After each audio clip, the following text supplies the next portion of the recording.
क्या आप जानते हैं कि आज भी हमारी धरती पर एक ऐसी ट्राइब मौजूद है जो कि दुनिया से पूरी तरीके से कटी हुई है। ये ट्राइब एक रिमोट आइलैंड पर रहती है जिसका नाम है नॉर्थ सेंटिनल आइलैंड। कहा जाता है कि इस रहस्यमयी टापू पर इंसानों का कदम रखना अपनी मौत को दावत देने जैसा होता है। आज तक जो भी आउटसाइडर वहां पर गया वो वापस नहीं लौटा। आखिर ऐसा क्या है इस आइलैंड पर कि यह दुनिया की सबसे खतरनाक जगह मानी जाती है? कौन है ये लोग? क्यों नहीं चाहते बाहरी दुनिया से कोई भी रिश्ता? दरअसल ये आइलैंड इंडिया की अंडमान एंड निकोबार ग्रुप का एक हिस्सा है। साथ ही ये दुनिया के सबसे खतरनाक आइलैंड्स में से एक माना जाता है और ऐसा इसलिए क्योंकि यहाँ पर रहता है नॉर्थ सेंटिनलीज, एक ऐसी ट्राइबल कम्युनिटी जिसे कि बाहर की दुनिया से कोई मतलब नहीं।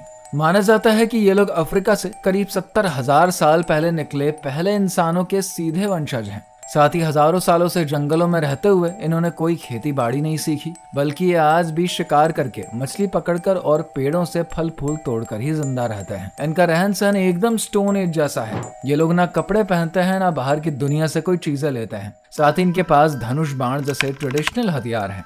जॉन एलन चाओ नाम के एक अमेरिकन मिशनरी ने 2018 में चोरी छिपे इस आइलैंड पर जाने की कोशिश करी।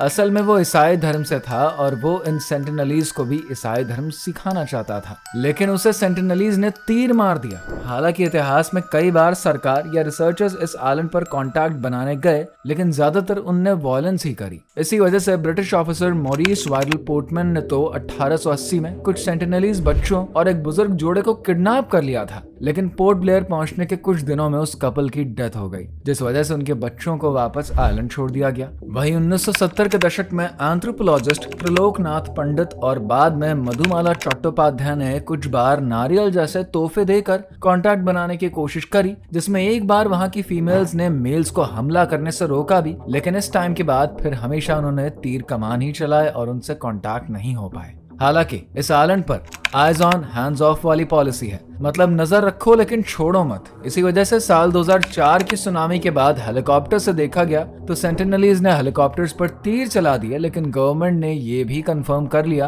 कि वो सेफ है।